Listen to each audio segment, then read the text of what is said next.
ይሄ ምላሽ ደግሞ ያው መቼስ እንደ እግዚአብሔር ቃል ነገሮችን ስንፈትሽና ስንመረምር የሰዎች በመድረክ ላይ የሚሰጡ ትምህርቶች በጣም ከልክ ያለፈ የእግዚአብሔርን ቃልና የሰዎችን መዳን በአንድም ይሁን በሌላ መንገድ የሚቃወሙ ስለሆነ ይሄን ነገር ማፍረስ ይጠበቅብናል እና እንማማራለን፣ የእግዚአብሔርን ቃል እንገልጣለን። እንደዚሁም ደግሞ በቀጣይነት ለሚሰጡ መድረክ ላይ ለሚሰጡ አስተያየቶችና ሐሳቦች ጥንቃቄ እንደሚያስፈልግ እጠቁማለሁኝ። የመጀመሪያ ማሳያችሁ ቪዲዮ አለ። ቪዲዮውን አሰማችኋለሁ፣ አሳያችኋለሁ። እንደዚሁም ደግሞ ከዚህ በፊት ካቀረብኳቸው ቪዲዮዎች ውስጥ ማሰማችሁ የዘበነ ጉዳይ አለ። ስለዚህ ዘነበ ነብይ ዘኔ ወይም ዘነበ ነብይ ዘነበ እና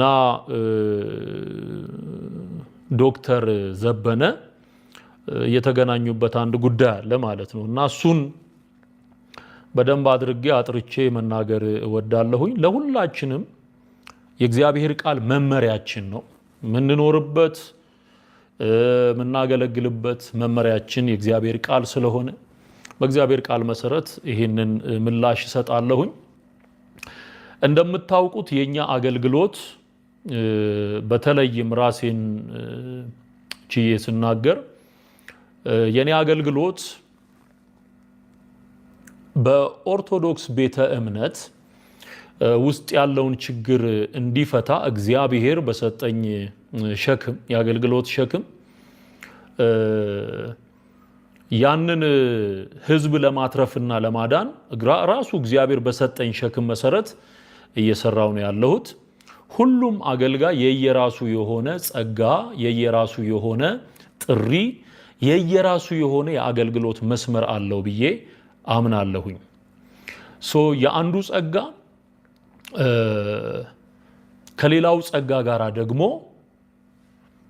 ተዋዶ ተስማምቶ ተከባብሮ ነው የሚቀጥለው እንጂ ይሄ ጸጋን የሚጥስ ጸጋን የሚቃወም የአገልግሎት ሸክምን የሚቃወም እርስ በርስ የሚቃወም መንግስት ብሎ ጌታ ኢየሱስ እንደተናገረው ጥፋትን የሚያስከትል አካሄድ በተአምር በእኛ አገልግሎት ውስጥ መፈጠር አለበት ብዬ አላስብምና በፕሮቴስታንት እምነት መድረኮች ላይ የሚተላለፉ ሜሴጆች ከባድ ጥፋት የሚያመጡ ናቸው። ጥንቃቄ የሚያስፈልጋቸው ነገሮች ናቸው።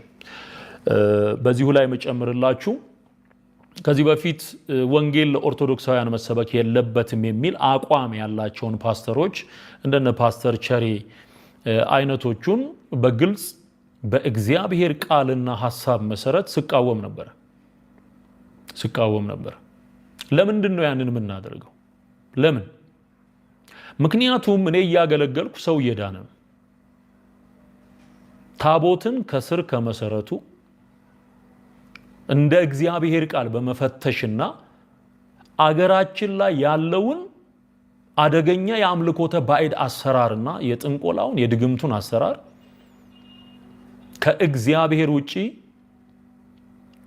አማልክት ተብለው የሚጠሩትን ከስር ከመሰረቱ በመመንጠር በእግዚአብሔር ቃል እውነት መሰረት ሐሳባቸውን በማፍረስ አሰራራቸውን በማፍረስ በተገለጠ መንገድ ለውጥ እየመጣ የኢትዮጵያ ኦርቶዶክስ ሲኖዶስም በጉዳዩ ላይ ውሳኔ እያሳለፈና በመናገለግለው አገልግሎት ለውጥ እየመጣ እያየን ተጨባጭ የሆነ ለውጥ እየመጣ እያየን ያለንበት ሁኔታ ነው ያለው።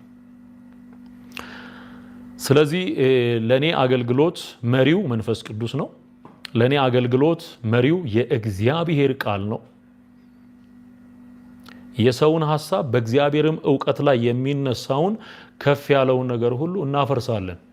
ለክርስቶስም ለመታዘዝ አእምሮን ሁሉ እንማርካለን። መታዘዛችሁን በተፈጸመች ጊዜ አለመታዘዝን ሁሉ ልንበቀል ተዘጋጅተናል። ልንበቀል ምንም አይነት የሰው ሐሳብ ምንም አይነት ይቅርታ ኦኬ ምንም አይነት የሰው ሐሳብ በእግዚአብሔር ዕውቀት ላይ የሚነሳ ደግሞ አለው በእግዚአብሔር ዕውቀት ላይ የሚነሳ የሰው ሐሳብ የሥጋና የደም ሐሳብ ከእግዚአብሔር መንፈስ ያልሆነ እንዲህ አይነት ሐሳቦችን ምንድነው የምናደርገው? እናፈርሳለን። በማንም ይነገር የትም ቦታ ይነገር እንደ እግዚአብሔር ቃል ያልተነገረ የሰው ስጋ የሚሸት ሰው የሚሸት ትምክህታችንን ከንቱ ሊያደርግ የሚወጣ መንፈስ ይጠረጋል፣ በቃ ይመታል። ይሄ ፊት አይቶ በማያደላ በእግዚአብሔር ፊት በቃሉ ፊት የተገለጠ። ስለዚህ ማንኛውም የፕሮቴስታንት እምነት ወይም ደግሞ የጴንጤ አገልጋይ የትኛውም መድረክ ላይ የሚቆም እግዚአብሔር የሚያፈርሰውን በዘመኑ እግዚአብሔር በየዘመናቱ የራሱ የሆነ አሰራር አለው። እግዚአብሔር የሚያፈርሰውን ለመጠገን የሚሞክር ከሆነ እግዚአብሔር ዞር የሚያደርገውን መልሶ ሊያመጣ የሚፈልግ ከሆነ ለእግዚአብሔር መለኮታዊ አሰራር አቃቂር የሚያወጣ ከሆነ ያኛውን አሰራር ከስር ከመሰረቱ እንደመነጠር ነው። ልክ እንደዛው ይሄንንም እንመተዋለን ማለት ነው። የእግዚአብሔር ቃል እውነት ተገልጦ ይነገረዋል ማለት ነው። ይሄ የማይቀየር የማይለወጥ የሚቀጥል የእግዚአብሔር መለኮታዊ አሰራር ነው። በቃ በእኔ በባሪያው እግዚአብሔር እየሰራ ነው፣ ሰዎች እየዳኑ ነው። ይሄንን እንደ መሰረት እንድትይዙ ትፈልጋለሁ ወደፊትም ማለት ነው። ከዚህም በፊት ሰሞኑን የተናገርኳቸው አንዳንድ በአብያተ ክርስቲያናት ውስጥ የተጠቀጠቁ የሐሰት ትምህርቶች በጣም አደገኛ የሆኑ የሐሰት ትምህርቶች በጣም አዳዲስ ነፍሳትን እንዴት ነው ወደ ጴንጤው ዓለም የምናመጣው ብለን እስክንጨነቅ ድረስ እያሳሰበን ያለ ምን ያህል በዚህ የሚዲያ አገልግሎት ምን ያህል ብዙ ህዝብ ወደ እግዚአብሔር ፊቱን ዞር እንዳደረገ የአደባባይ ሚስጥር ነው። ለክርክር ማይቀርብ ማለት ነው። በግልጥ በአደባባይ እየታየ ነው። አንዳንዶቹም እኛ በአገልግሎት በዚህ በሚዲያ አገልግሎት ጌታን የተቀበሉ ሰዎችን እያጠመቁ ነው መልሰው እኛን እየወጉ ያሉት ማለት ነው። ይሄ በቀጥታ ከእግዚአብሔር ቃልና ከእግዚአብሔር መለኮታዊ ሐሳብ ጋር ከመንግስቱ አሰራር ጋር ተጻራሪ የሆነ የተጣረሰ የተላተመ ሐሳብ ስለሆነ ነቢይ ዘኔ በጣም የምንወደው የምናከብረው ወንድም ነው። በአገልግሎቱ እንባረካለን። እንዲህ አይነት ጉዳይ ላይ ግን ጣልቃ ገብቶ ሲያበላሽ ይነገረዋል ማለት ነው። በቃ ፍቅር እውነትን አይሸፍንም። ይሄንን ወቁ። ፍቅር እውነትን አይሸፍንም። ወንድሞቼ የምላቸውን ሰዎች ለእግዚአብሔር መንግስት እንቅፋት ሲሆኑ በተለይ የማገለግለውን አገልግሎት በአንድም ይሁን በሌላ መንገድ አታክ ሊያደርግ የሚችል ምንም አይነት ነገር ሲናገሩ ዝም አልልም። ኦኬ። ከእግዚአብሔር ቃልና እውነት የሚበልጥ ማንም የለም። ሁሉም ይሰበሰባል፣ ወደ ጉድጓዱ ይገባል። ሁሉም ማንም ዘላለማዊ የለም። እዚህ ምድር ላይ ዘላለማዊ ሆኖ የእግዚአብሔርን ሐሳብ እየተቃወመ ሊኖር የሚችል ማንም የለም። ስለዚህ ትክክል ሲሆን ትክክል ነው፣ ሲሳሳት እንደ እግዚአብሔር አገልጋይ ገብቷችኋል። ሌላ ቦታ ላይ የምናነሳውን በትር እዚህ ትርኢት ማሳያ እናደርገውም። ያው በትር ያለ ስርዓት የሚሄድንም ምንም አይነት ወንድም ይሁን ከቤተ ክርስቲያን ውጭ ያለውን ጭምር ለሁለቱም እንጠቀመዋለን። ይቅርታ መጠየቅ ካለበት በዚህ ጉዳይ ላይ ይቅርታ ይጠይቃል። ቪዲዮን ላሰማችሁ። አሁን ምንድነው የሆነው? ምን አግኝተ ነው እንደዚህ የምትናገረው የሚል ሐሳብ ጥያቄ ሊነሳ ይችላል። ምናልባት ጥያቄ የሚያነሱ ወገኖች ካሉ እዚህ ውስጥ እንዲረዱ የምፈልገው ይሄንን ነገር ማደርገው አሁን ከማሳያችሁ ቪዲዮ በመነሳት እና ተቆራርጠው የሚሰሩ ቪዲዮዎች አሉ፣ ወጥነት ያላቸው ሙሉ ሐሳብ ደግሞ በአጭሩ የሚቀርብባቸው ቪዲዮዎች አሉ። አንዳንድ ሰዎች ይሄንን ቪዲዮና የነቢይ ዘኔን ንግግር ከኛ ፎቶ ጋር አቀናብረው ለቀዋል። አንዳንዴ ሰዎቹ የሚናገሩት ለማን እንደሆነ ስለሚታወቅ ፎቶ ተቀነባብረው የሚወጣበት ሁኔታ አለ። በራሳቸው በሰዎቹም ሊሆን ይችላል፣ ያንን አገልግሎትን በሚደግፉ ሰዎች ሊሆን ይችላል። ኦኬ። ስለዚህ ይሄንን ስሙት መጀመሪያ።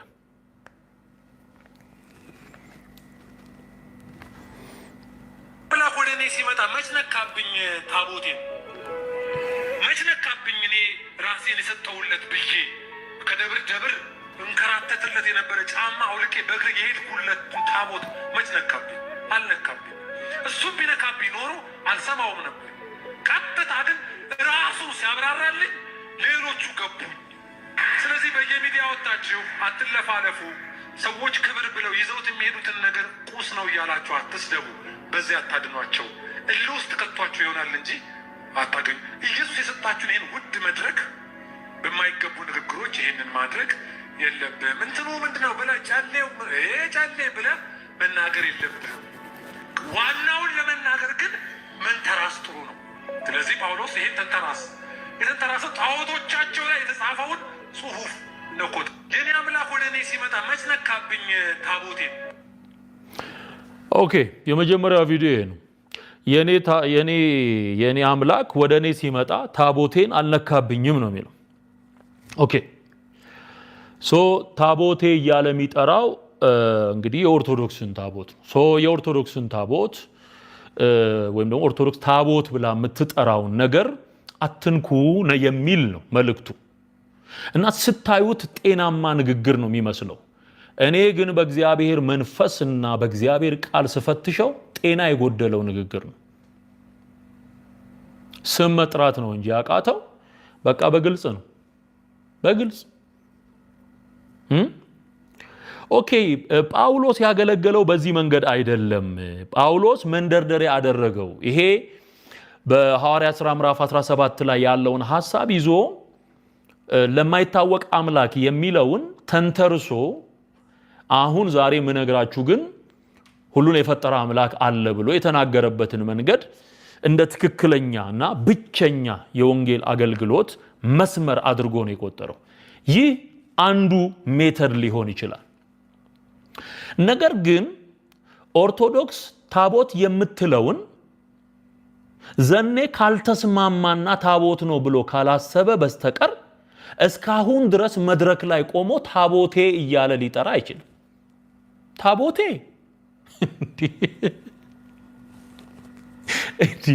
እኔ እኮ ለዛ ነው አሁን ይቅርታ አድርጉልኝ እኔ እየሳኩ ስለምናገር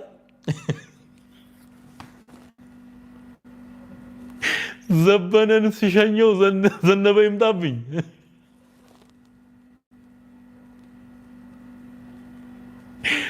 ውይ በጌታ በኢየሱስ ዘበነ ስርዓት ሲይዝና እንደው ጥጉን ሲይዝ ዘነበ ደግሞ በታቦት ጉዳይ ቆመጠ።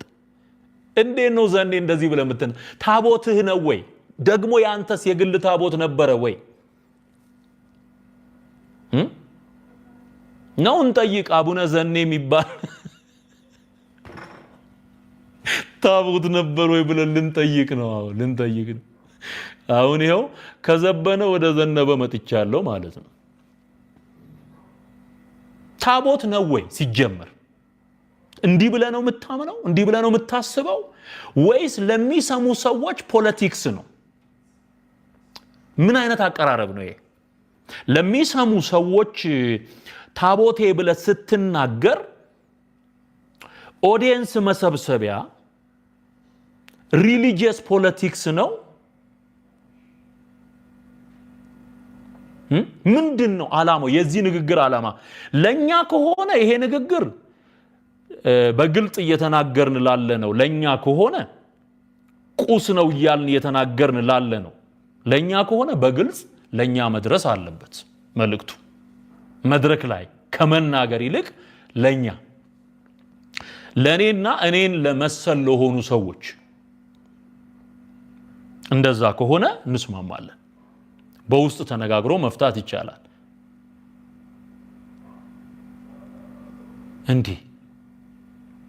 እንዴት ነው? ቆይ ነገሩ አልገባኝም። እኔ ታቦቴን አልነካብኝም ያልከው ኢየሱስ የሌለ ታቦት ነው ብሎ ሲጀመር ላንተ ሊገልጥልህ አይችልም። I want to tell you the truth. ኢየሱስ ላንተ መጥቶ ታቦቴ የምትለውን ነገር ሊያብራራልህ አይደለም ይገለጥልህ አይደለም።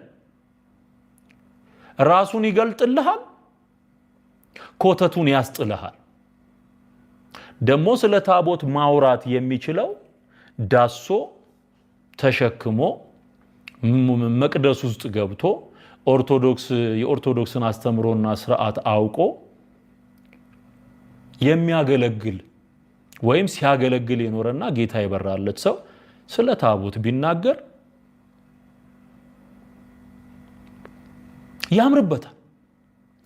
አንተ አሁን እኔ ምስክርነትን ሰምቻለሁ። ይሄንን ስናገር ቀጥታ በሚዲያ ከቀረቡ ንግግሮች መካከል ሰንበት ትምህርት ቤት ውስጥ ከበሮ በመምታት መዝሙር በመዘመር ከወጣቶች ጋር እንዳገለገልክ ተናገርክ እንጂ በክህነት አገልግሎት አላለፍክም። ዲያቆን አይደለ፣ ቄስ አይደለ። ዲያቆንም ቄስም ካልሆንክ ታቦቴ ብለህ ራሱ ለመጥራት አይቻልም። በኦርቶዶክስ ስርዓት ውስጥ ያደጉ ሰዎች ስለሚያውቁ ይሄንን የምናገረውን ነገር በጣም ነውር ነው፣ በጣም ነውር ነው።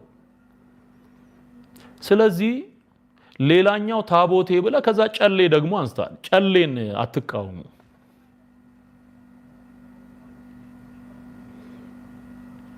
ጨሌን የተቃወምነው ጥንቆላ ስለሆነ መረጃ አቅርቤያለሁ። ለምናገረው ነገር በሙሉ መረጃ አቅርቤያለሁ። ያቀረብኩት መረጃ ለምሳሌ ከዚህ በፊት ዶክተር አብይ ነኝ ብሎ የጮኸው አጋንንት ጀርባው ሲጠና በሚል ርዕስ ባገለገልኩት አገልግሎት ላይ ያንን ነገር ሲናገር የነበረውን ሰውዬ ስለ ጨሌ ሲናገር ያቀረበውን ያንኑ ቪዲዮ ማስረጃ በማቅረብ ጨሌ ከአንዱ ሰው ወደ ሌላው ሰው ከአንዱ ሰው ወደ ሌላ ሰው አጋንንትን ለማስተላለፍ ጨሌን እንደ አንድ ሜተድ እንደሚጠቀሙበት ራሳቸው ኦርቶዶክሳውያን ካህናት የተናገሩትን በማስረጃ አቅርቤ ሞግቻለሁ። ሌላው ጨሌ በእያንዳንዱ ጠጠር ላይ አጋንንት ያድርበታል፣ ይደገምበታል። በኢየሱስ ስም ሳይሆን በጨሌ ቀጥቅጠን ሰይጣን እናስወጣለን የሚል አሰራር አላቸው። ይሄንንም በማስረጃ አቅርቤያለሁ። ጨሌንም ሆነ ታቦትንም ሆነ መስቀልንም ሆነ ሌላውንም ነገር እግዚአብሔር በቃሉ በተናገረው መሰረት ቃሉን ኤቪደንስ አድርጌ በማስተምረው ትምህርት ውስጥ ሰዎች እየሰሙ እየነቁ ሚጣለውን እየጣሉ ክርስቶስ ኢየሱስን እየመረጡ ጌታን የተቀበሉ አንተም ያጠመካቸው ሰዎች አሉ። ሃሎት ቤተክርስቲያን ማለት የታወቀ የመሰከሩ ሰዎች አሉ። ስለዚህ ታቦት አይደለም ብሎ መናገር ስተት ከሆነ ታቦት ነው ብለህ ታምናለህ ማለት ነው። በሌላ አነጋገር this is it። እኔ የሚገባኝ እሱ ታቦቴ እያልክ እስካሁን የምትጠራ ከሆነ ታቦት ነው ማለት ነው የምታመልከው። ካልሆነ ደግሞ ሸክሙ ለተሰጣቸው ሰዎች ነገሮችን ትቶ የራስን መንገድ መጠብጠብ ይሻላል። በቃ እኔ የገባኝ ነገር አለ፣ ላንተ የማይገባህ እኔ የገባኝ ነገር አለ። በጣም እኮ ነው የሚያሳፍረው። አሁን በአንዳንድ ቦታ እያየን ያለ ነው ሁሉ ቦታ መፈትፈት የሚፈልጉ ሰዎች አሉ። ሁሉም ቦታ ሰው ይድናል። በዚህ በኩል እየዳነ ወንጌል የተሰበከ ይድናል።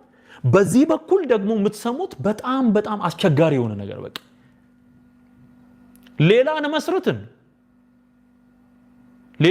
ሌላ አቅጣጫ እንበል እናዘጋጅ። ምንድነው የምትፈልጉት?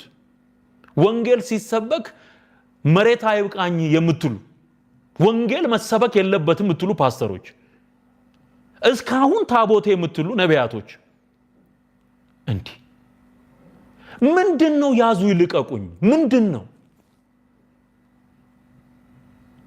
ሰው አንቅሮ እየተፋው እየጣለ እየመጣ ያለበትን ጉዳይ አቀማጥሎና ታቦቴ ብሎ እንዴ እኛም እንዲህ አልተቆረቆርን የተሸከምን ጌታን እኛ እንኳን እንደዚህ አልተቆረቆርን እንዴ። በጣም እኮ ነው የተሰማው። በቃ በጣም እንደዚህ አሁን የሚታሰበው ነገር ሰዎችን ለመርዳት ከሆነ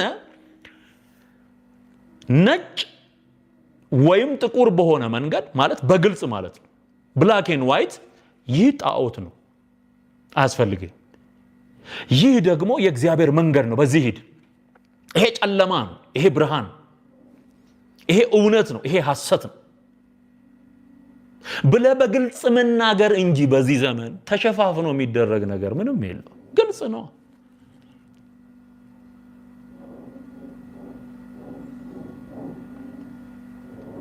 ስለዚህ ታቦቴ እያለ የሚጠራ ከሆነ እንግዲህ እኔ የምሰጋው ከዚህ በፊት አንድ ዘበነ የተናገረው ትንቢት ሊደርስ ነው ብዬ አሰብኩኝና የዘበነን ቪዲዮ እስቲ በንጽጽር ላቅርብላችሁ። እንዲህ ግራ ስለገባኝ እውነትም የዘቤ የነቢይ ዘነበ ትንቢት ቀርቶ የቀሲስ ዘበነ ትንቢት ሊሰምር ነው እንዴ ብዬ እንዳስብ አደረገኝ። ጌታን እውነቴን ነው የምላችሁ። እስቲ የዘበነን ትንቢት ላሰማችሁ። እንዴ ታቦቴ የሚል ከሆነ እሺ፣ እስቲ የዘቤ ትንቢት አይደለም የምናገረው፣ የሚሆነውን ስለማየው ነው የምነግራችሁ። እኔ ቃውታ አየኛውን እኔ እርግፍ አድርጌ ወርውሬ የወጣሁትን ዝም ብላችሁ አስቡት። አሁን የሚታወቁ ፓስተሮች ምናምን ሚዲያ ላይ የምናውቃቸው ፓስተሮች አራት ማዕዘኑን ያን መክተፊያው ማለት ነው ጨርቅ አልብሰው አንሶላ አልብሰው ሲወጡ ዝም ብላችሁ ሳሉ። አሁን የምትወዱትን የፕሮቴስታንት አስተማሪ ታቦት ተሸክሞ ሲወጣ ዝም ብላችሁ አስቡ። ቲነችና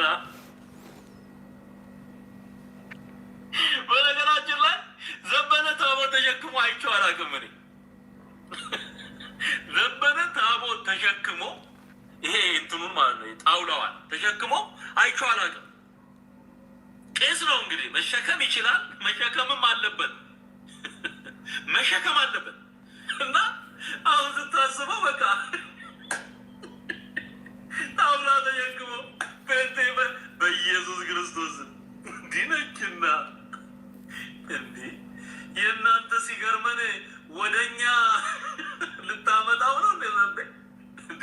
ጫወታህን በልክ አድርገው እንጂ ቀልድህን በልክ አድርገው እንጂ። ይሄንን ቪዲዮ የሰራሁት ቆይቷል፣ አመት ምናምን ይሆነዋል ይመስለኛል፣ ከአመት በፊት ነው። እና ምን አለበሉኝ የፕሮቴስታንት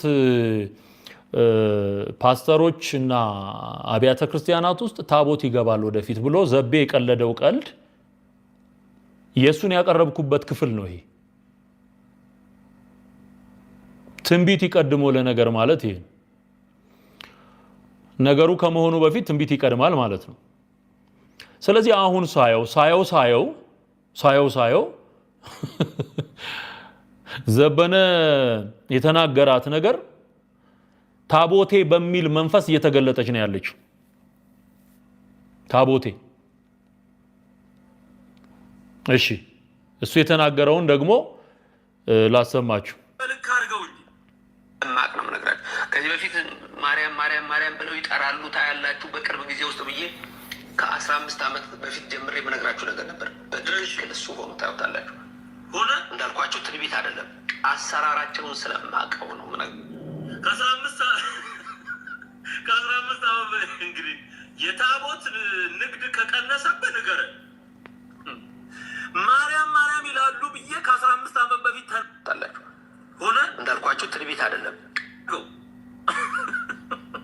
አያችሁ እስቲ እንቀጥለው።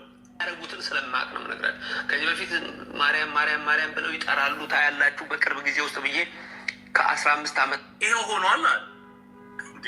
ምን ነው የሆነው?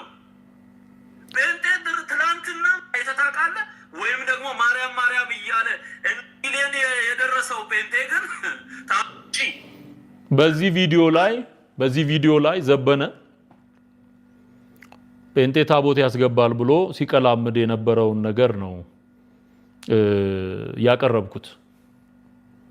እንግዲህ ማቀርብላችሁ ማስረጃ ኤቪደንስ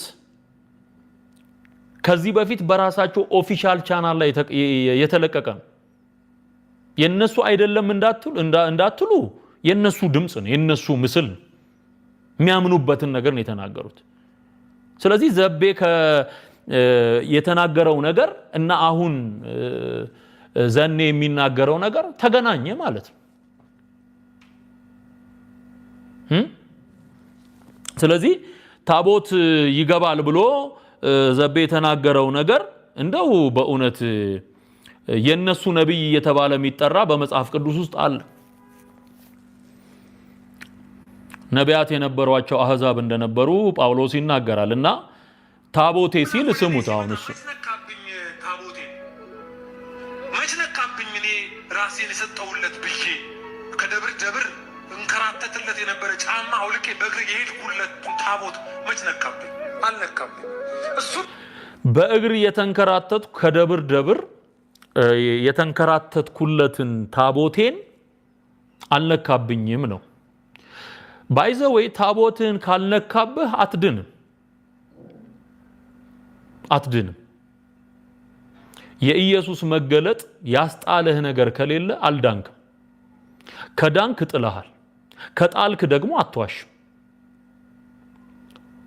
ኢየሱስ የራሱ መገለጥና የራሱ መምጣት የሱ የቃሉ ብርሃን ሲያገኘን መለወጣችን የሚታወቀው በምንጥለውና በምንሸሸው ነገር ነው። መዳን የሚታወቀው እስቲል ታቦቴ ማለት አትችልም፣ አልነካብኝም ማለት አትችልም። የሱ መገለጥ ያስጣለህ ነገር ስላለ ጳውሎስን የሚያክል ሐዋርያ የተገለጠለት የክርስቶስ ብርሃን ማንነቱን ስለለወጠው የጣለው ብዙ ነገር አለ። ሁሉንም ነገር እንደ ጉድፍ ነው የሚለው፣ እንደ ጉድፍ እቆጥራለሁ። ጥቅም የሚባለውን ነገር እንኳን እንደ ጉድፍ እቆጥራለሁ። ስለዚህ ማንንም በማባበል አልሰብክም ነው የሚለው ጳውሎስ። ማንንም የሰዎች መዳን ሐሰትን ቀባብቶ በማቅረብም አይገለጥም። ቀባብቶ እውነት እንደወረደ ነው። እውነት አይቀባባም። በነገራችን ላይ ፍቅር ያለ እውነት አይሰራም፣ እውነትም ያለ ፍቅር አይሰራም። ስለዚህ መሆን ያለበት ምንድነው? አገልጋዮችን ማለት በኦርቶዶክስ ቤተ እምነቱ ሲያገለግሉ የነበሩ የወጡ ጥምጣም ጠምጥመው ካባ ደርበው የሚያገለግሉ አሉ። ታቦት ትክክል እንዳልሆነ እየተናገሩ ያሉ አሉ። ይሄ ህዝብ እየሰማ ያለው የዳነ ያለው እኛን እየሰማ በዘመኑ እግዚአብሔር እየተጠቀመ ያለው ከዛው የወጣነውን ሰዎች ነው። ሌላ ምንም ከየትም የሚያመጣው ነገር የለም። የወጣበት አሁን በተለያየ ዘመን የወጡ ከኦርቶዶክስ የወጡ በጣም ብዙ ግሩፖች አሉ። በተለያየ ዘመን የወጡ በቃ አሁን ደግሞ እግዚአብሔር የሚሰራው እንዲህ ባለ መንገድ የእግዚአብሔርን መለኮታዊ አሰራር ማንም ሊቃወም አይችልም። ታቦቴ ብለ ስትናገር እርግጥ ነው የምታዘገያቸው ሰዎች ሊኖሩ ይችላሉ።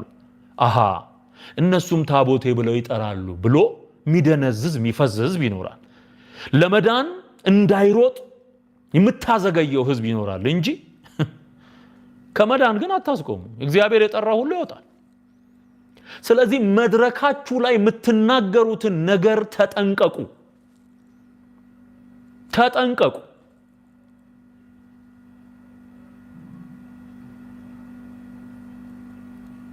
በጣም ብዙ ነገር በፕሮቴስታንት ቤተ እምነት ውስጥ ያለ በጣም ብዙ አይነት ችግር አውጥተን ሜዳ ላይ ማስጣት የምንችለው በጣም ብዙ ጉዳይ አለ። በጣም ብዙ ለእግዚአብሔር ክብር ስለማይሆን ነገር ግን እግዚአብሔር በዚህ ዘመን እየሰራበት ያለበትን ግልጥ የሆነ የወንጌል መንገድ መቃወም እንዲህ ቢሆን ይሻላል ብሎ ያንን ተችቶና አጣጥሎ ሌላ ማምጣት ይሄ በጣም ሌላ መንፈስ ነው። አልስማማ። ነቢይ ዘኔን ትወደዋለህ ወይ? በጣም ታከብረዋለህ ወይ? በጣም የእግዚአብሔር መንግስት በአንድም በሌላ መንገድ እየሰፋች ነው። ስለዚህ በማመቻመችና በማስመሰል የሚሰራ ስራ የለም። እውነትን በፍቅር መግለጥ ነው ሰዎችን ሊያድን የሚችለው። እሺ ጳውሎስ እንዴት ነው ያገለገለው? የጳውሎስ የአንዱ ስፍራ አገልግሎት ለክርስትና አስተምሮ ፕሪንሲፕል ሆኖ በአንድ ብቻ ተወስነን እንድንቀር ያደርገናል ወይ? በጭራሽ። ባይብሊካል የሆነውን ቪው ላሳያችሁ። አሁን የምንነጋገረው እንደ እግዚአብሔር ቃል ስለሆነ let's talk about the Bible። መጽሐፍ ቅዱስ ጳውሎስ እንዴት እንዳገለገለ ከሚናገርበት ክፍል አንዱ ለምሳሌ የሐዋርያት ሥራን ማንሳት እንችላለን። የሐዋርያት ሥራ ላይ ስለ አርጤምስ ሲናገር በከተማው ውስጥ የነበረውን የአርጤምስን ቤተ ጣዖት ድብልቅልቁን አውጥቶ ወንጌል ሰብኮ እንድትናቅ ያቺ ጣዖት እንድትናቅ በዛም ጣዖት የሚሰራው መንፈስ ከሰዎች ሕይወት እንዲሰደድ በኃይል እግዚአብሔር በሰጠው ጸጋ መሰረት ጳውሎስ ወንጌልን ሰብኳል በኤፌሶን። ጳውሎስ ግሪክ ላይ ያገለገለበት መንገድና በኤፌሶን ያገለገለበት መንገድ አንድ አይደለም። ዮሐንስም በዮሐንስ መልእክት አንደኛይቱ ምዕራፍ 5 መጨረሻ ላይ ወንድሞች ሆይ ከጣዖታት ራሳችሁን ጠብቁ ሲል እናያለን። ጣዖትን ጣዖት ነው የሚሉት። የሐዋርያት ሥራ ምዕራፍ 14 ላይ ያለው ታሪክ የዲያና የሄርሜን ቤተ ጣዖት የነበረበት ስፍራ ላይ ወጣቱን ሰው ከፈወሱት በኋላ ሰዎች ይሄንን የማይረባ የማይጠቅም ነገር ትተው ነው የሚለው ቃል በቃል ወደ እግዚአብሔር ዘወር ትሉ ዘንድ ወንጌልን እንሰብካለን አሉ። ምን እያሉ? የማይረባ የማይጠቅም ይሄን ደግሞ እስቲ የሐዋርያት ሥራ ምዕራፍ 14 ላይ እሱን ላንብብላችሁ።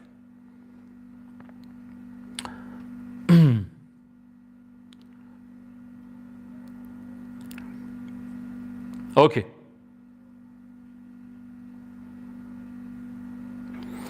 እሺ ያው ሊሰውላቸው መጡ። የዲያና የሄርሜን ቤተ ጣዖት ካህናት በሬ እየጎተቱ የአበባ ጉንጉን ይዘው ሊሰውላቸው ሲመጡ የሐዋርያት ሥራ ምዕራፍ 14 ቁጥር 14 ላይ ሐዋርያት በርናባስና ጳውሎስ ግን ይህን በሰሙ ጊዜ ልብሳቸውን ቀደው ወደ ሕዝቡ መካከል እየጮሁ ሮጡ። እንዲህም አሉ፣ እናንተ ሰዎች ይህን ስለምን ታደርጋላችሁ? እኛ ደግሞ እንደናንተ የምንሰማ ሰዎች ነን። ከዚህም ከንቱ ነገር አስምሩበት። ከዚህም ከንቱ ነገር ሰማይንና ምድርን ባህርንም በእነርሱ ያለውን ሁሉ ወደ ፈጠረ ወደ ሕያው እግዚአብሔር ዘወር ትሉ ዘንድ ወንጌልን እንሰብካለን። ከንቱ የሚሉት ምኑን? ጣዖቱን እኮ ነው። ከንቱ ነው። በጳውሎስ በበርናባስ አገልግሎት ውስጥ ጣዖት ከንቱ እየተባለ ነው የተጠራው። እርግጠኛ ሆኜ የምነግራችሁ ጳውሎስ በዚህ ዘመን ኖሮ በኦርቶዶክስ ቤተ እምነት ውስጥ ያለውን አምልኮ ቢመለከት ይህንኑ ቃል ነው የሚጠቀሙ። ይህንኑ ነው የሚናገረው። ስለዚህ ጳውሎስ ያገለገለው እንዲህ ባለ መንገድ ነው። እንቀጥል። ሌላ ደግሞ ምዕራፍ የሐዋርያት ሥራ ምዕራፍ 19ን ደግሞ እንመልከት እስቲ። ይቅርታ ምዕራፍ 17 እሱ የጠቀሰው የምታመልኩትን እየተመለከትኩ ሳልፍ ለማይታወቅ አምላክ የሚል ጽፈት ያለበትን መሰዊያ ደግሞ አግኝቻለሁና እንግዲህ ይህን ሳታውቁ የምታመልኩትን እኔ ነግራችኋለሁ። ዓለሙንና በእርሱ ያለውን ሁሉ የፈጠረ አምላክ እርሱ የሰማይና የምድር ጌታ ነውና እጅ በሰራው መቅደስ አይኖርም። ጳውሎስ እዚህ ጋር እየተናገረ ያለው ዘኔም በትምህርቱ መካከል የተጠቀመው ቃል ተንተርሶ የሚለው ጉዳዩን ተንተርሶ ወንጌልን ማስተማር ይቻላል በሚለው ቃል ውስጥ እየተናገረ ያለው እኮ አሁን በኢትዮጵያ ኦርቶዶክስ መሰረት ፍቺ መሰረት መቅደስ ብላ የምትጠራው ታቦት ብላ የምትጠራው ነገር በሙሉ ከንቱ ሆኗል እኮ እዚህ ቃል ላይ እዚሁ ጳውሎስ የጠቀሰው ቃል ላይ ሩቅ መሄድ አያስፈልግም። ምንድን ነው የሚለው? ዓለሙንና በእርሱ ያለውን ሁሉ የፈጠረ አምላክ እርሱ የሰማይና የምድር ጌታ ነውና እጅ በሰራው መቅደስ አይኖርም። ስለዚህ ኦርቶዶክስ በሰራችው መቅደስ ውስጥ አይደለም ዘንድሮ ጌታ የሚኖረው የሚል ፍቺ ነው ያለው። ፕራክቲካል ወደ ሆነው ትርጉም ስንመጣ ትራንስሌሽኑ ዘመንም ማለት ዘመኑን የዋጀ ትራንስሌሽን ስንጠቀም አሁን ኦርቶዶክስ የምትለው መቅደስ ውስጥ እግዚአብሔር ያድራል ወይ? ኖ እንዲህ አይነት አሰራር የለም። ስለዚህ ጳውሎስ የሚያፈርሰውን ነው እዛው ላይ ማየት የሚሻለው። እንዴ አላመቻመቸም እኮ ጳውሎስ።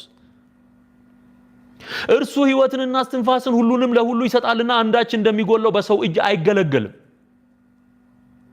በቃ ምናልባትም እየመረመሩ ያገኙት እንደሆነ እግዚአብሔርን ይፈልጉ ዘንድ በምድር ሁሉ ላይ እንዲኖሩ የሰውን ወገኖች ሁሉ ከአንድ ፈጠረ።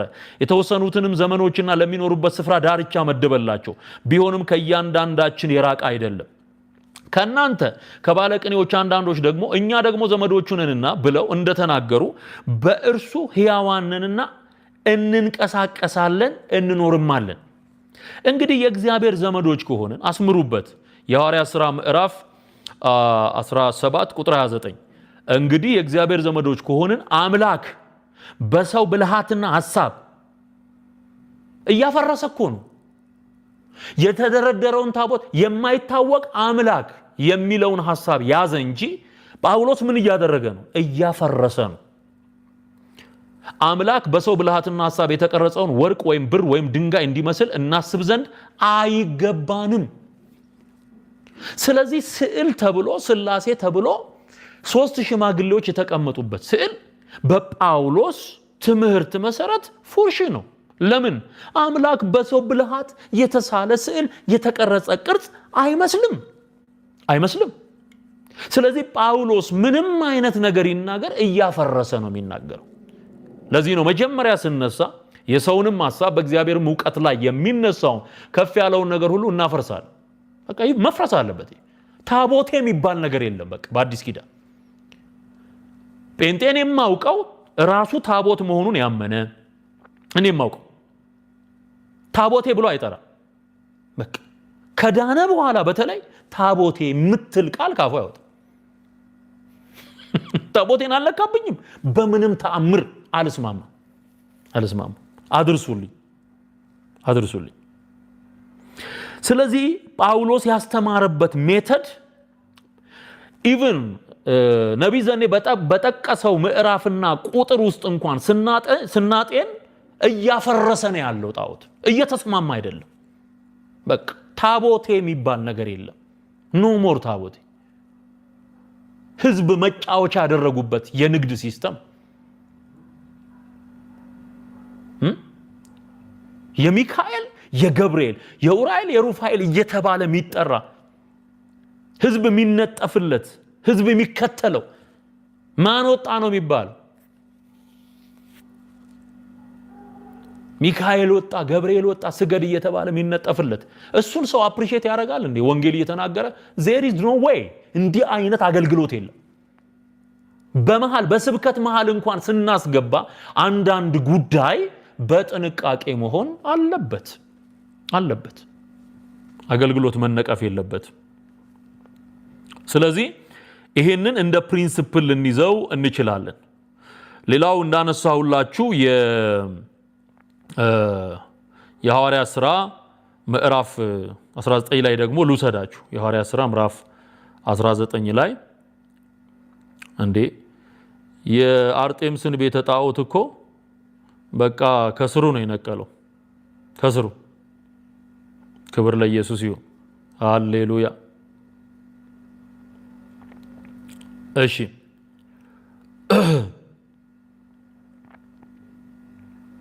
2 ዓመት እዛ እንደተቀመጠ ነው የምናውቀው። በኤፌሶን ተቀምጦ ወንጌልን ሰብኳል ጳውሎስ። ጳውሎስ የሰበከው ወንጌል ምን አይነት ንቅናቄ እንዳመጣ የሚታወቀው 2 ሰዓት ሙሉ አርጤምስ ታላቅ ናት እያለ የሚጮህ ህዝብ ተሰብስቦ ነበር እና እሱን ላንብብላችሁ። ሌሎች አስማተኞችም ያው መጽሐፋቸውን እያቃጠሉ ወደ ጌታ መጥተዋል። እውነተኛ ወንጌል ሲገለጥ የጥንቆላ መጽሐፍ ይቃጠላል። እኔም ማምነው ይሄንን ነው። መጽሐፍ የሚናገረው ይሄንን። እውነተኛ ወንጌል ሲገለጥ ጨሌ ብለ የተከራከርክለት ይቃጠላል። ወይም ደግሞ እናንተ ስትናገሩት እውነት እኛ ስንናገረው ሐሰት የሆነ ነገር ካለ አስረዱ፣ እንነጋገር በግልጽ። ያካሄድማ ችግር አለ እኮ በጣም ችግርማ አለ። በጣም ችግር አለ። ጳውሎስ በኤፌሶን ወንጌልን ካገለገለ በኋላ ጠንቋዮች የጥንቆላ መጽሐፋቸውን አቃጥለዋል። ምዕራፍ 19 ቁጥር 19 ላይ እንዲህ ይላል። ሐዋርያት ሥራ ላይ ነው እንግዲህ የአገልግሎት ፕሪንሲፕል የሚወጣው የሐዋርያት ሥራ እንደ ጢሞቴዎስ መልእክት፣ የቲቶ መልእክት፣ እነዚህ መጻሕፍት ወሳኝ ናቸው ለቤተ ክርስቲያን አገልግሎትና ስርዓት አካሄድ። በተለይ ጳውሎስ መልእክታት እና የሐዋርያት ሥራ ወሳኝ ነው። ፕሪንሲፕል ፒክ የምናደርገው ከእንደዚህ አይነት መጻሕፍት ላይ ነው። እንዴት ጳውሎስ እንዴት ነው ያገለገለው? ጴጥሮስ ያመቻምች ነበር? የሚመርጠው ነገር ነበረ? አንድ ቦታ እውነት እየተናገረ ሌላ ቦታ ሐሰት ይቀላቅል ነበር የሚለውን ምን መዝነው በሐዋርያት ሥራ ነው። ሐዋርያት ሥራ ምዕራፍ 19 ቁጥር 19 ላይ ከአስማተኞች ብዙዎቹ መጽሐፋቸውን ሰብስበው በሰው ሁሉ ፊት አቃጠሉት። እኔ እየሰራው ያለሁት የኦርቶዶክስ ደብተራ፣ ጠንቋይ፣ መተተኛ፣ አስማተኛ መጽሐፉን እንዲያቃጥል ነው። መጽሐፉ በግዕዝ የተጻፈውን እየተረጎምኩ አቀርባለሁ። ጨሌ ከሆነ ጨሌውን፣ መጽሐፍ ከሆነ መጽሐፉን በእግዚአብሔር ቃል መሰረት አበጥሬ መፍረስ ያለበትን በእግዚአብሔር ቃል እውነት መሰረት እያፈረስኩ እናገራለሁ።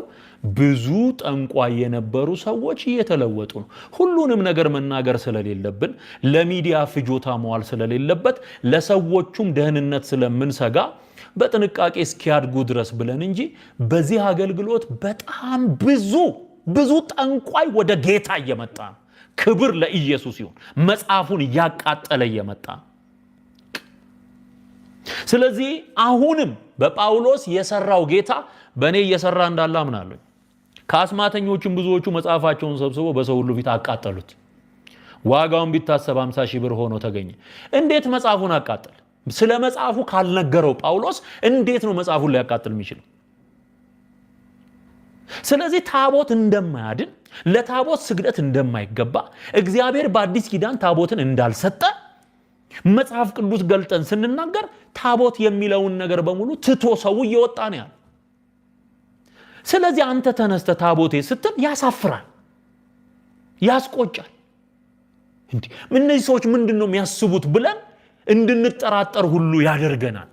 እንድንጠራጠር ተመካከሩ እስቲ ባካችሁ። እስቲ ቁጭ ብላችሁ እስቲ ተመካከሩ። እርግጥ ነው ይሄ ሲኖዶስ የሚባል ነገር የለም። እኛ ከወጣንበት ቤት ሲኖዶስ አለ። የሆነ ጉዳይ ሲኖር በዛ እንዲታይ ምናምን ይደረግበት። እስቲ ተሰብስባችሁ ተነጋገሩ። እስቲ ትዝ ይለኛል እኔ ከዚህ በፊት ጠቅላይ ሚኒስትሩ ዶክተር አብይ አህመድ እንዳለ የጴንጤ አገልጋዮችን ሰብስበው መመሪያ ሲሰጡ ትዝ ይለኛል። በቃ ባለመድኃኒቶ ራስህን አድን ብለው ሲናገሩ ትዝ ይለኛል። ባለመድኃኒቶ ራስህን አድን። መድረኩ ላይ አልተናገሩትም እንጂ በጣም ብዙ ችግር እንደተረዱ ከመሪው ንግግር ተረድቻለሁ። በጣም ማለቂያ የሌለው ችግር እንዳለ ማለት ነው። እስቲ ተመካከሩ። ታቦቴ ከስንት ዘመን በኋላ ታቦቴ እንዴ! በጣም የሚገርም ነው። እኔ እግዚአብሔር ምስክሬ ነው። በጣም ነው ያፈርኩት። በጣም ከዛ ምን ይላል? እንዲህም የጌታ ቃል በኃይል ያድግና ያሸንፍ ነበር። በኃይል ያድግና ያሸንፍ ነበር። እያመቻመቻ ጥርግርጉን እያመጣ ያቃጥላል። ጠንቋይ እያመጣ ያቃጥላል። በቃ እና ጥንቆላን አሽሞንሙኖ መናገር እንዴት ነው የሚቻለው? ቆይ እሺ አስረዱን እስቲ ጠንቋዮች፣ እናንተ የተወደዳችሁ ጠንቋዮች፣ እናንተ ክቡራን ጠንቋዮች ኑና የእግዚአብሔርን ቃል እንስበካችሁ። እንደሱ ነው። እናንተ ባለጨሌዎች፣ የተወደዳችሁና የተከበራችሁ ባለጨሌዎች፣ መድረክ ላይ የተነገረ ፊት ለፊት የተነገረ ሰው እየተቀባበለው ያለ ጉዳይ ስለሆነ ነው ፊት ለፊት የምናገረው። ፊት ለፊት ነው የምናገረው። ምክንያቱም ህዝብ በተሰበሰበበት ሰው አምኖ ነው የሚናገረውን ነገር እና ጠንቋይ እያባበልክ አትሰብክም። ማንንም በማባበል አንሰብክም ነው። ቅምጥሊቱ ግን በህይወት ሳለች የሞተች ናት እያለ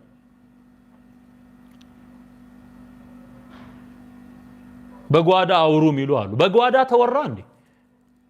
እዚሁ ነው እንጂ ማፍረጥረጥ። በቃ ታቦት የሚያምን ከሆነ በቃ በታቦት አምናለሁ ይበል እንጂ ከዳነ ከ20 ዓመት በኋላ ታቦቴ እንዴ እኔ እንኳን አልልም እንዴ። በጣም ነውር ነው። በጣም ነውር። ይሄው ጳውሎስ ያገለገለው በዚህ መንገድ። እሺ አሁን ልቀጥል። ጳውሎስ ያገለገለው አገልግሎት እንዴት አይነት አደገኛ እንደሆነ የምታውቀው ብር ሰሪ የሆኑ በከተማ ውስጥ የነበሩ ግሩፕ ፈጥረው ጳውሎስን ከሰው ከቻሉ ገለው ቢዝነሳቸውን ለማስቀጠል ተማምለው የጀመሩትን አድማ ተመልከት። ብር ሰሪ የሆነ ዲሜጥሮስ የሚሉት አንድ ሰው ይላል ቁጥር 24 ላይ የሐዋርያት ሥራ ምዕራፍ 19 ቁጥር 24 ላይ ብር ሰሪ የሆነ ዲሜጥሮስ የሚሉት አንድ ሰው የአርጤምስን ቤተ መቅደስ ምስሎች በብር እየሰራ ለአንጥረኞች እጅግ ትርፍ ያገኝ ነበር። ኦኬ ቢዝነስ አለ ውስጡ። ኦኬ አርጤምስ በሚለው ነገር ውስጥ ቢዝነስ አለ፣ ዝሙት አለ፣ ጣዖት አምልኮ አለ። ኦኬ በጣም ብዙ ጉዳዮች አሉ። ስለዚህ አስተባበረ ማለት ነው። ማነው እሱ? ዲሜጥሮስ የሚባል። ይህንም የሚመስለውን ስራ የሰሩትን ሰብስቦ እንዲህ አላቸው፣ ሰዎች ሆይ ትርፋችን በዚህ ስራ እንደሆነ ታውቃላችሁ።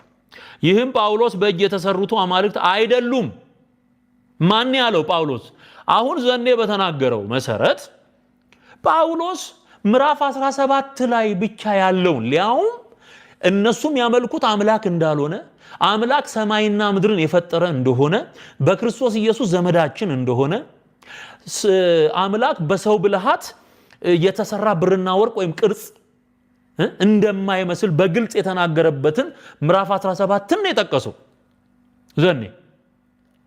ነገር ግን ጳውሎስ እዛም ላይ ጣዖትን እያፈረሰ ነው። ምዕራፍ 17ም ላይ ምዕራፍ 14ም ላይ አሁንም አነብላችሁ ምዕራፍ 19ም ላይ ተመሳሳይ ነገር ነው የምናየው። ምን ብሎ ነው ያስተማረው? አርጤምስ አምላክ አይደለችም ብሎ ነው ያስተማረው በግልጽ። ስለዚህ አርሴማ አምላክ አይደለችም። እኔ ነገ ከነገ ወዲያ የምፈራው ይሄንን ወይ ተነስተው ታቦቴ እንዳለው አርሴምዬ እንዳይል አንድ ቀን በቃ እንዴ አስሮ የያዘው ምን ሆነና? ህዝባችንን አስሮ የያዘው ኢትዮጵያን አስሮ የያዘው ምን ሆነና? በምድር ሁሉ ላይ የሌለ ኢትዮጵያ ምድር ውስጥ የተጠቀጠቀ ነገር ምን ሆነና? ይሄው አይደለም። ስለዚህ በእጅ የተሰሩት አምላክ አይደሉም ብሎ ጳውሎስ ታውጇል ማለት ነው። አውጇል። ክብር ለእግዚአብሔር ይሁን። ጳውሎስ አያመቻምች፣ በቃ አያመቻምች። ላንብበውሽ።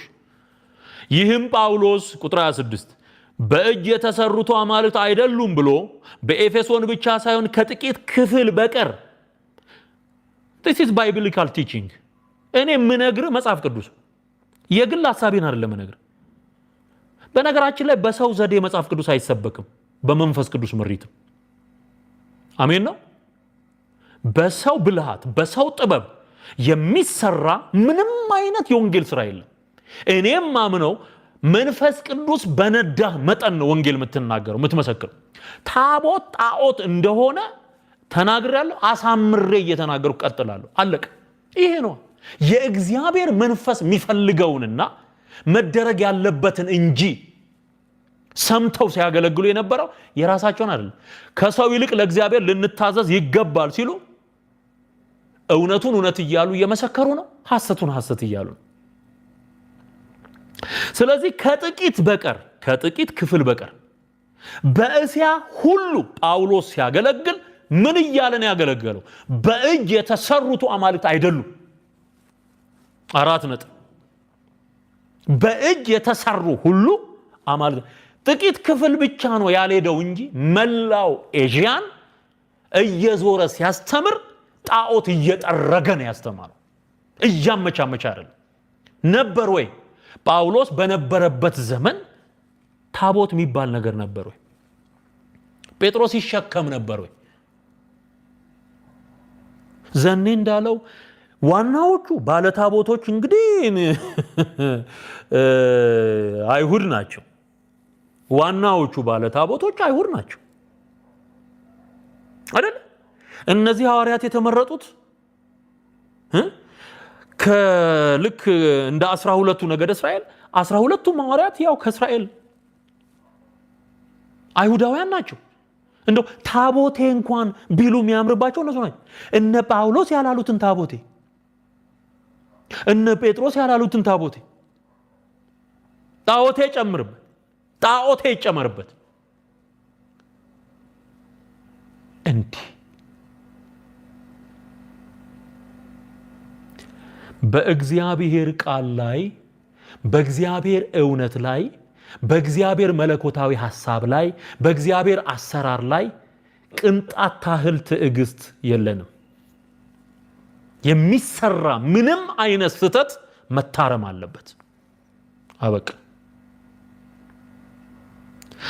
ስለዚህ ይህም ጳውሎስ በእጅ የተሰሩት አማልክት አይደሉም ብሎ በኤፌሶን ብቻ ሳይሆን ከጥቂት ክፍል በቀር በእስያ ሁሉ ብዙ ሕዝብን እንዳስረዳና እንዳሳተ አይታችኋል ሰምታችሁማል አለ ይሲ አይተዋል ፊት ለፊት ምን ሲል ጳውሎስ በእጅ የተሰሩት አማልክት እንዳልሆኑ ሲናገር ስለዚህ ሜቶዶሎጂው ማለት ይሄ የአስተምሮ ሂደት በብልሃትና በጥበብ የሚል በቅንነት የተሰጠ ሐሳብም ከሆነ ቲዮሎጂካልና ባይብሊካል የሆነው ቲቺንጉና አካሄዱ ጳውሎስ ሲያደርግ የነበረው እያመቻመቸ ሳይሆን እያፈረሰ ነው መጽሐፍ ቅዱሳዊ ማስረጃው ደግሞ ይሄው እየሰጠዋችሁ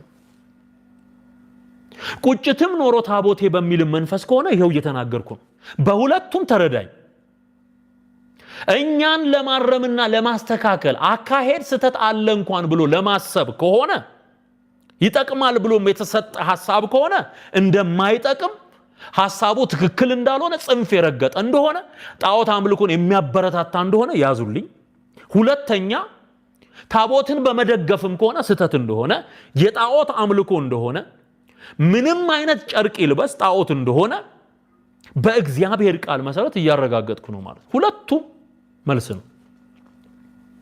መልስ ነው ኦኬ ስለዚህ በአይናቸው አይተዋል ሲያስተምር በአይናቸው ዲሜጥሮስ እየተናገረ እያላቸው ያለው ለህዝቡ በእጅ የተሰሩት አማልክት እንዳልሆኑ ከጥቂት ክፍል በቀር መላው ኤዥያን አሳምኗል ማን ጳውሎስ አሳምኗል ይሄን ደግሞ በዙሪያው የነበሩ ሰዎች በአይናቸው አይተዋል በጆሮአቸው ሰምተዋል አይታችኋል ሰምታችሁማል ኦኬ እንቀጥል ቁጥር 27 ስራችንም እንዲናቅ ብቻ አይደለም ንግግሩን ስሙ። ስራችን እንዲናቅ ብቻ አይደለም። እስያ ሁሉ ዓለሙም የሚያመልካት የታላቂቱ አምላክ የአርጤምስ መቅደስ ምናምን ሆኖ እንዲቆጠር እንጂ ጳውሎስ ባገለገለው አገልግሎት በዘመኑ የነበረው የጣዖት አሰራር የአርጤምስ ቤተ መቅደስ ምን ተደርጎ ተቆጠረ? ምናምን የመጨረሻው የመጽሐፍ ቅዱስ የንቀትን ይሄ የተዋረደን ነገር የሚገልጥበት የመጽሐፍ ቅዱስ ቃል ምናምን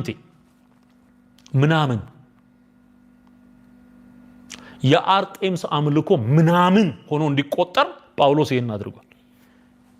አይገርማችሁ? እና እንትን እያለ ነው እንዴ ቀስ ብሎ ተለሳልሶ ምናምን አረባካቸው ምናምን ብሎ ተለማምጦ አይደለም። ወንጌልን በእውነት በፍቅር ሰዎቹን ይወዳል፣ እንዲድኑ ይፈልጋል። ጣዖትን ግን ስለሚጠላ ያፈርሰው ነበር። ተሰምቲ በዚህም ዘመን እግዚአብሔር እየሰራ ያለው ይሄ ከሰው ይልቅ ለእግዚአብሔር ልንታዘዝ ይገባል። በቃ this is it። ቲዮሎጂካል ባይብሊካል የሆነውን አካሄድ እንመርምር ካልን ይሄ ነው የነ ጳውሎስ አካሄድ፣ ይሄ ነው። ስለዚህ የአርጤምስ መቅደስ እስያ ሁሉ ዓለሙም ሁሉ የሚያመልካት የታላቂቱ አምላክ የአርጤምስ መቅደስ ምናምን ሆኖ እንዲቆጠር እንጂ ምናምን ሆኖ እንዲቆጠር አድርጓል። መንፈስ ቅዱስ በሱ ውስጥ ሆኖ እየሰራ ማለት ነው። ከዛ ምን ይላል? ታላቅነቷም ደግሞ እንዳይሻር ያስፈራል። ታላቅነቷ እንዳይሻር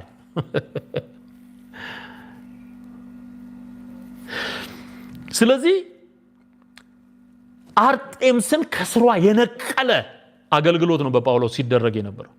ይህን በሰሙ ጊዜ ቁጣ ሞላባቸው። የኤፌሶን አርጤምስ ታላቅ ናት እያሉ ጮሁ። ከተማውን በሙሉ ተደባለቀ። የመቄዶንያም ሰዎች የጳውሎስን ጓደኞች ጋዮስንና አርስጥሮኮስን ከእርሱ ጋር ነጥቀው በአንድ ልብ ሆነው ወደ ጫወታ ስፍራ ሮጡ።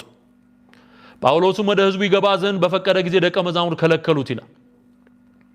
የሚገርማችሁ ቁጥር 32 ላይ ወዲያና ወዲህም እያሉ ይጮሁ ነበር። በጉባኤው ድብልቅልቅ ሆኖ የሚበልጡትስ እንኳን ስለምን እንደተሰበሰቡ አላወቁም ነበርና።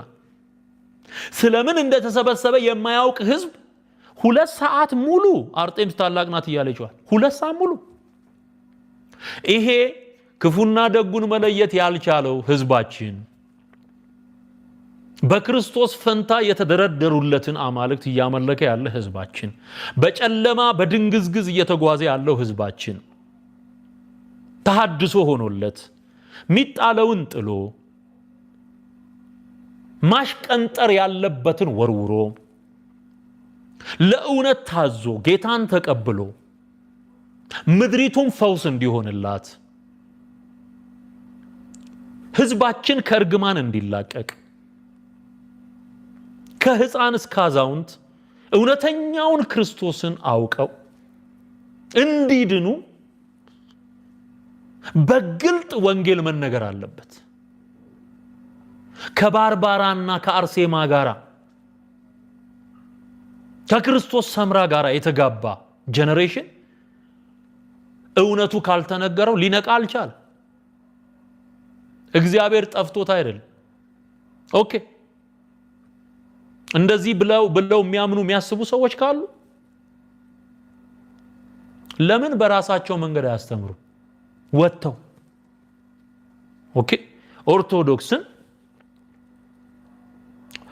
በሐዋርያት ሥራ ምዕራፍ 17 ላይ ጳውሎስ በተጠቀመው ስልት መሰረት ተጠቅሜ አገለግላለሁ ካለ በምዕራፍ 17 መሰረት ማለት ነው ለምን አይናገር?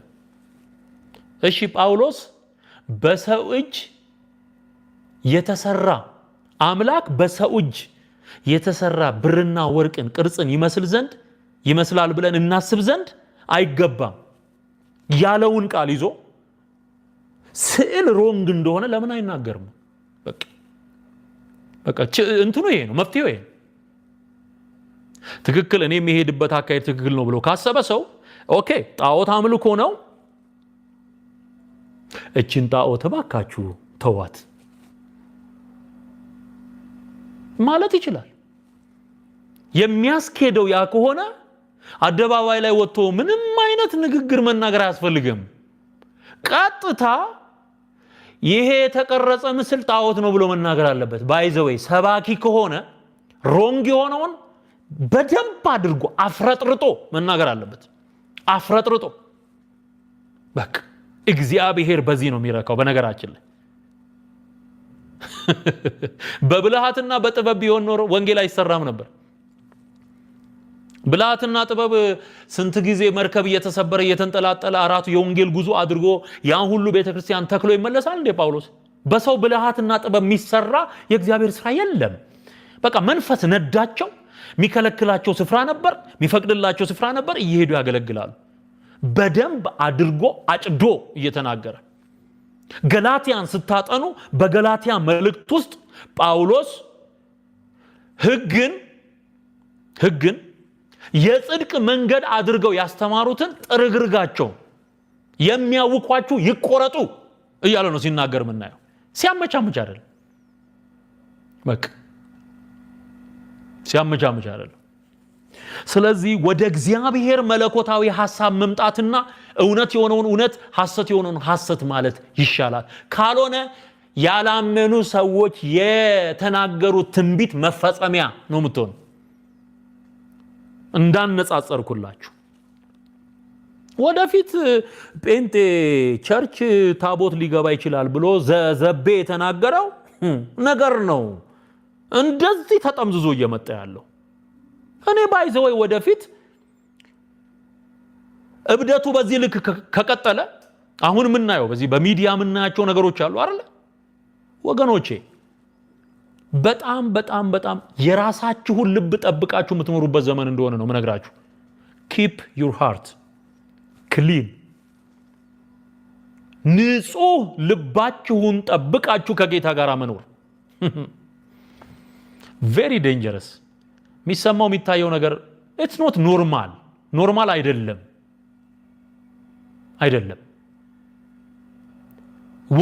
ትተው የወጡትን ቤት እያሞካሹ ወንጌል በአንድ መንገድ ደግሞ እንሰብካለን የሚሉ ሁለት አይነት እርስ በርሱ ሚላተም ሐሳብ ያላቸውን ሰዎች ሚዲያ ላይ እየሰማን ነው። ሚዲያ ላይ ቄስ ከሌ ብሎ ይወጣል። የፕሮቴስታንት ቄስ ከሌ ነኝ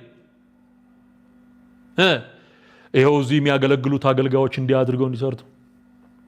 ማን ይናገር የነበረ ማን ያርዳ የቀበረ ነው ወንድሜ።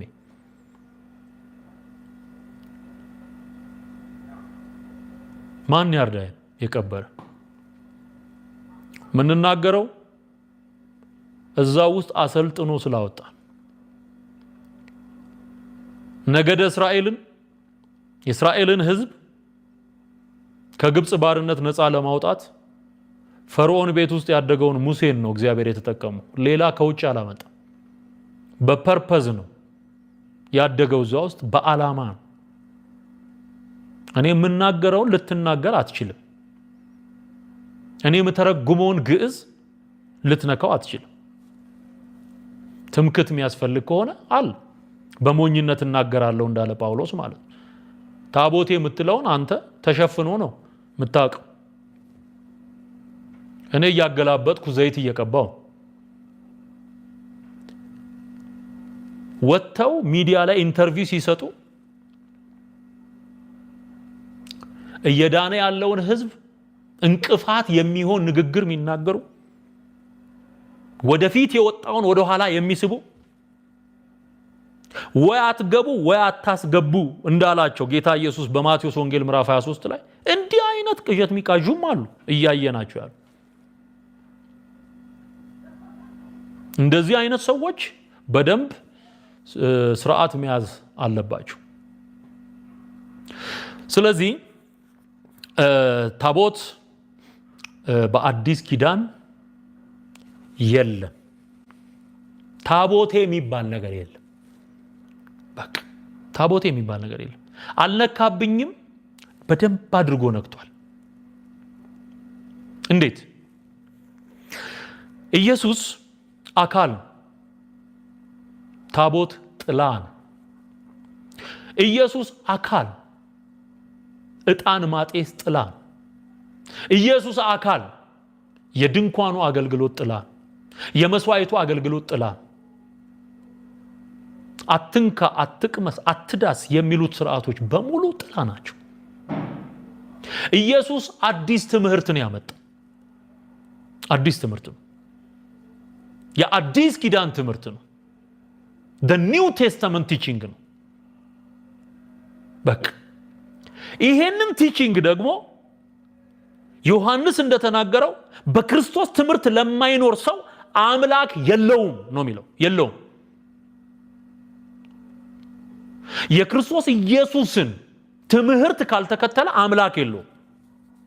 አምላክ አለይ ሊል ይችላል፣ አምላክ ግን የለውም። በማ ትምህርት ለማይኖር፣ በክርስቶስ ትምህርት ለማይኖር። ስለዚህ ክርስቶስ ባስተማረው ትምህርት ውስጥ ታቦት የሚባል ኮንሰፕት የለም። የለም። ይሄን በምን ታረጋግጣለህ መሰለ? መንፈስ ቅዱስ የወረደው ቤተ መቅደስ ውስጥ ነው ወይስ የማርቆስ እናት የማርያም ቤት ውስጥ? ልጠይቃችሁ። መንፈስ ቅዱስ ምንም ያክል መቅደስ እያለ፣ የካህናቱ ስርዓት እያለ፣ የመስዋዕቱ ስርዓት እያለ፣ ካህናቱ የሚርመሰመሱበት አደባባይ እያለ፣ የሰለሞን መመላለሻ ምናምን የሚባለው እያለ፣ አህዛብን የሚለዩበት ግንብ እያለ መንፈስ ቅዱስ መቅደስ ውስጥ አልወረደም። ሐዋርያቱ በተሰበሰቡበት ዊዛውት ታቦት፣ ዊዛውት ጽና፣ ዕጣን፣ ስዕል ምናምን በሌለበት ጀስት ኖርማል የአማኝ ቤት ውስጥ መንፈስ ቅዱስ ወረደ። ይሄ የብሉይ ኪዳኑን ስርዓት ድባቅ የመታ የእግዚአብሔር መለኮታዊ አሰራር ነው።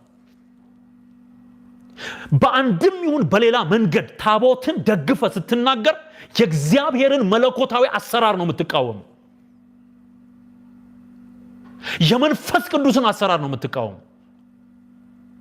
ካህናቱ ጋር አልወረደም ሄዶ። ኢየሱስ ከሞት በመነሳቱ አብ የሰጠው ተስፋ ሲፈጸም መንፈስ ቅዱስ የወረደው ታቦት በሌለበት በማርያም ቤት ውስጥ ነው። በማርቆስ እናት በማርያም ቤት ውስጥ። የሐዋርያ ሥራ ምዕራፍ 2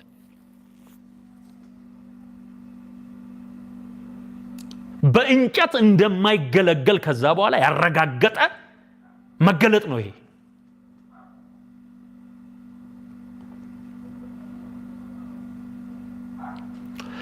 ስለዚህ ህዝብ ከጣዖት አምልኮ ጋራ እንዲቀጥል የሚያደርግ አፕሪሺዬሽን እንደዚህ በእግዚአብሔር ቃል መፍረስ አለበት። በቃ ህይወት የሰጠንለት አገልግሎት ነው። አላመቻመችም። አይቀለድም። በዚህ አይቀለድም። እውነት ሁል ጊዜ እውነት ነው። እውነት አይቀባባም። አይቀባባም። ውበት አለው። ኢየሱስ ማለት ደግሞ ትሩዝ ኢን ፐርሰን፣ እውነት በአካል ማለት ነው። ኢየሱስ ለአንድም ሐዋርያ ታቦት ቀርጾ እንዲሸከም አልነገረውም። በአዲስ ኪዳን የትኛውም ሐዋርያ በአዲስ ኪዳን ትምህርት ውስጥ ቅርጻ ቅርጽ የሚባል ነገር የለም። የለም። እንኳን ተቀርጾ ጨርቅ ለብሶ ሊሰገድለት ይቅርና ከጌታ ራትና ከውሃ ጥምቀት መጻሕፍትን ከማጥናት የእግዚአብሔርን እውነት ከመካፈል ከመጸለይ ውጪ ምንም አይነት ተደራቢ ነገር አልነበረም። in the first century ጽድት ጥርት ያለ ክርስትና ነው የተኖረው። in second century, third century apostolic fathers, church fathers ተብለው በሚጠሩት የታሪክ ዘመናትና እነዛ ሰዎች ባሉበት ዘመን